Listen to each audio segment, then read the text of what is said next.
Cette semaine, je suis dans le train, je suis assis tranquillement, je rentre chez moi et j'entends deux personnes, deux Français, qui ne se doutent pas qu'il peut y avoir d'autres Français dans le train, qui discutent, et deux amis d'un certain âge.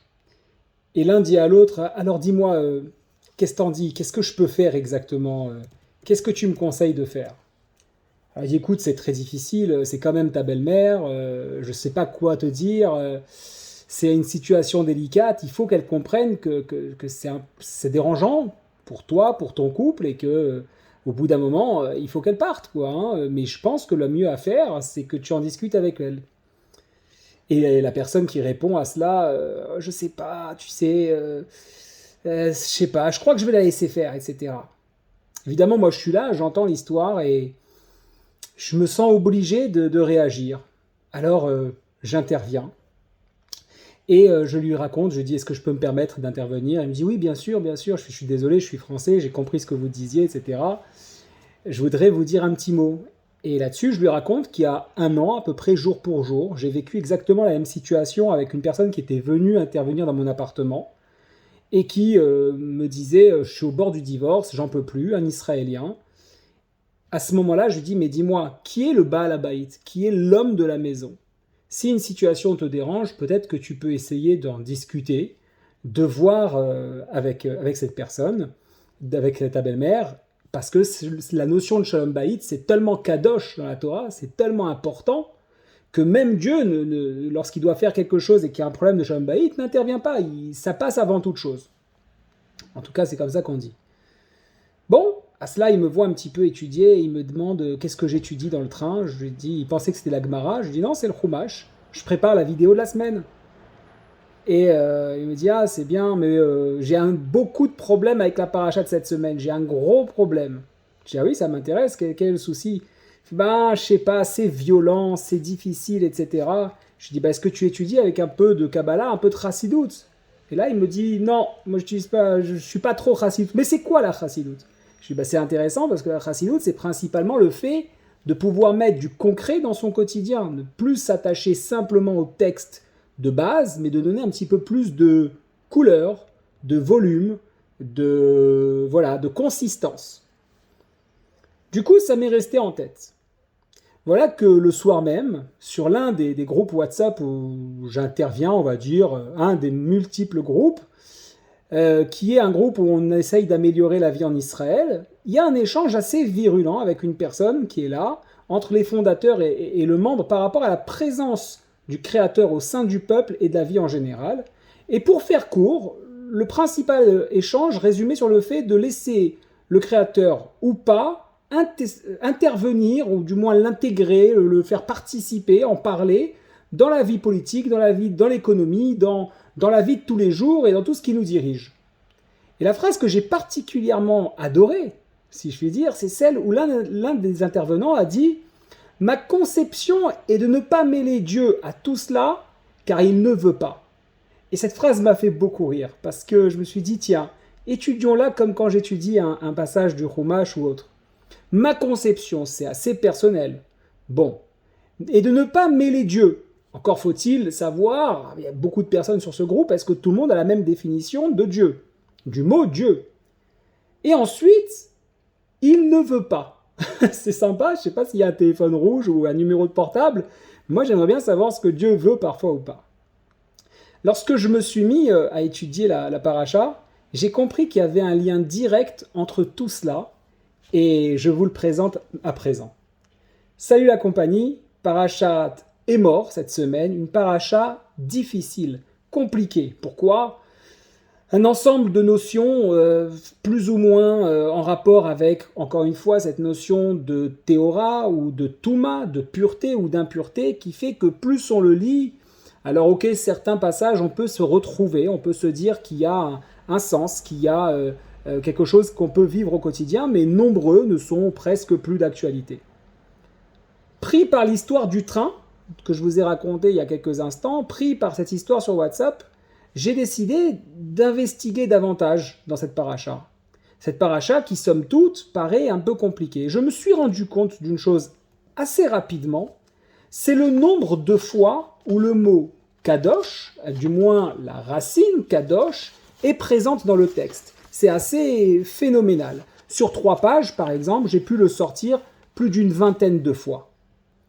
Donc une vingtaine de fois sur 3 ou 4 pages, et je ne vous raconte pas si on fait toute la paracha, la racine, je vais vous donner un exemple très simple, Veki dashto ki et lechem Elohecha, ou makriv kadosh yelach ki kadosh ani Hashem mekatshechem. Dans cette phrase, on avait ki dashto, qui correspond à kadosh, ou makriv kadosh yelach ki kadosh ani Hashem mekatshechem. Dans une seule phrase, on retrouve la racine 4 fois.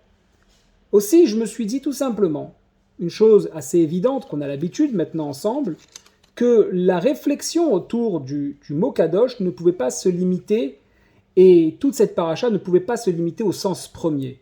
Il devait y avoir quelque chose de différent. À partir de ce moment-là, je me suis posé la question suivante, quelle est la première fois, ou du moins les premières fois, où la Torah assimile le mot kadosh avec l'être humain, ou de manière générale? Alors si on est un petit peu malin, on va tout de suite se dire que la première fois où il y a le mot kadosh, où il y a quelque chose de kadosh, c'est concernant dans la parashat Bereshit, dans le Sefer Bereshit, parashat Bereshit, concernant le Shabbat. Là-dessus, on nous dit que Vaevrech Elokim et Yom HaShvi, Vaekadesh Oto, etc. Mais là, on est sur une notion intéressante, certes, où on a un jour qui est particulier, qui est séparé du reste, d'accord, qui va avoir toute son importance. Cependant, ça ne concerne pas l'homme. Le premier pasouk qui concerne directement l'homme, c'est dans le Sefer Shemot, il faut attendre le Sefer Shemot, Parashat Bo, où c'est marqué comme ça, Vaedaber Hashem el Moshe lemor, Kadesh li kol bechor peter kol rechem bivnei Israël ba'adam uva behema liu. Qui veut dire quoi? On connaît cette histoire où le Créateur du monde demande finalement à l'homme de lui réserver, je vais dire ça comme ça, de lui consacrer tout premier-né qui viendrait des entrailles de la matrice, qui sortirait de la matrice parmi les enfants d'Israël, que ça soit l'homme ou l'animal. Et là-dessus, on peut se poser la question, la première question qui nous vient, c'est, attends, ok, enfin il y en a plusieurs dans ce passouk. La première, c'est qu'effectivement, pourquoi juste le premier? La deuxième, c'est que vient faire l'histoire de l'animal. Ok, on va utiliser ce gros mot, on est saint. Bon, bah alors aussi on est saint, le peuple est saint, les Bnei Israël sont saints, d'accord. Alors le premier-né, ok. Mais alors pourquoi l'animal aussi? Là-dessus, sur l'animal, on a Rashi qui vient et qui nous renforce en nous disant attention, c'est pas simplement l'animal, c'est spécialement le chamor, c'est simplement l'âne. Tout le passouk a un sens particulier puisque déjà vous pourrez vous rendre compte qu'il précise Peter kol rechem, qui soit qui sortent de la matrice, qui soit là, comment dirais-je, j'ai plus exactement le terme, mais c'est pas grave, qui soit une résultante de cette sortie, la première implosion de la matrice. Pourquoi seulement le premier et pas le deuxième? Pour donner un petit peu de sens, on va le faire assez rapidement. Tout simplement une chose, lorsque l'enfant sort du corps de la mère, pour le premier, c'est quelque chose de nouveau. On sait que le corps a une notion de mémoire et qui va se souvenir. Donc les os, le bassin de la maman qui se prépare, va se souvenir qu'il s'est déjà préparé. La poche qui s'est déchirée une fois va garder dans l'ADN le souvenir. La porte de sortie aussi, la matrice aussi, etc., etc. Du coup, c'est important pour le Créateur de ce monde que ça se passe pour la première fois, parce que sous-entendu, les autres enfants, les autres productions garderont en mémoire que c'est possible, que ça se passe par là, qu'il y a une marque, et donc pourront sortir. On peut tout de suite prendre conscience d'une chose, c'est que ça nous rappelle quelque chose. Ça nous rappelle la Yetziat Mitzrayim, où effectivement, à quel moment on se retrouve dans une structure où c'est limité, où on a une notion limitante, comme le ventre de la maman, à quel moment il y a une volonté d'aller plus loin, de se dépasser, de sortir de cette situation, à quel moment il y a une traversée des eaux, c'est Yetziat Mitzrayim.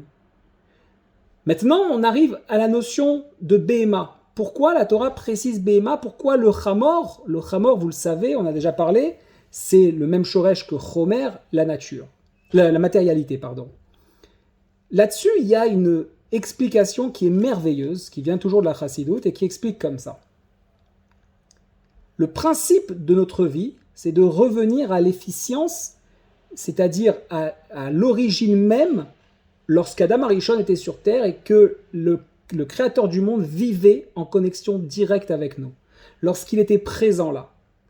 Ça a voulu se reproduire dans la paracha Tetzavé, lorsque Kadosh Baruch Hu nous demande, le Créateur du monde nous demande de Vasuli Mikdash Veshachanti Betocham, vous allez faire pour moi un sanctuaire. Là aussi, on parle de Gdusha, mais c'est dans une notion vraiment plus de lieu, hein, c'est le sanctuaire. Et finalement, ça n'a pas tenu assez longtemps. Du coup, le Créateur du monde est remonté, d'accord ? Il est remonté, puisqu'il est descendu par exemple, pour le Har Sinaï, il est remonté, même si malgré tout, sa présence est toujours là. Mais la manière dont il veut être en connexion avec l'être humain, celle-ci a un petit peu changé. Très important de préciser cela.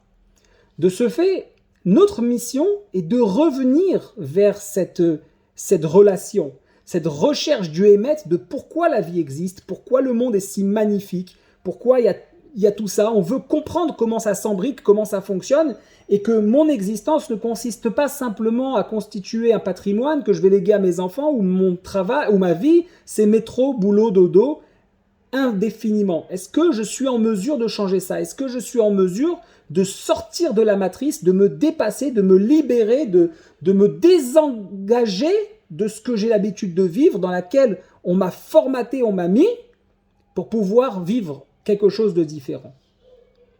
Et je crois que c'est là où on arrive finalement à quelque chose de fondamental. Lorsque dans la parachate est mort, toutes les notions sont données autour de cette Kedusha, c'est-à-dire autour de ce besoin, comme la Torah le dit, ok? Ki kadosh ani Hashem mekadshechem. Vous serez, comment c'est marqué, j'ai perdu. Vous serez kadosh parce que je suis kadosh. Kedoshim tiyu ki kadosh ani Hashem elokechem. Vous serez kadosh parce que je suis kadosh. Ça veut dire quoi? On rentre dans une notion où on demande, si on revient à Yetziat Metzraim, il faut voir vraiment ça comme un Metzar, comme le fait de sortir de ses limites, on l'a déjà vu plusieurs fois. Il faut essayer de se remettre dans le contexte lorsque les Hébreux sortent d'Égypte, enfin lorsqu'on leur parle de cela. Imaginez-vous le gouvernement, le roi de ce pays est un dieu, est considéré comme tel, c'est-à-dire que les capacités de l'atteindre sont impossibles, c'est une notion improbable, il est immortel, etc., etc., comme on l'a vu dans nos anciennes vidéos. Pour autant, il va y avoir une brèche qui va être créée. La magie des Égyptiens est plus forte que notre technologie. Elle nous emprisonne dans un prisme qui nous empêche de pouvoir imaginer qu'une situation soit différente. Et pour autant, les Hébreux vont pouvoir percer ça et sortir de cette situation. À tel point que la Torah nous dit, parce qu'il y a eu une fois Yetziat Mitzraïm, il y a eu une fois cette possibilité de sortir de nos limites, de sortir de notre emprisonnement du quotidien, c'est un signe pour toujours qu'on peut sortir. Au même titre que cet enfant, Kadesh Likol Bechor, que le Bechor, il va pouvoir sortir du ventre de la maman, il est réservé pour être Kadosh pour un Kadosh Baruch Hu. Les autres auront déjà été patours de cela, on va dire ça comme ça, parce que c'est déjà fait.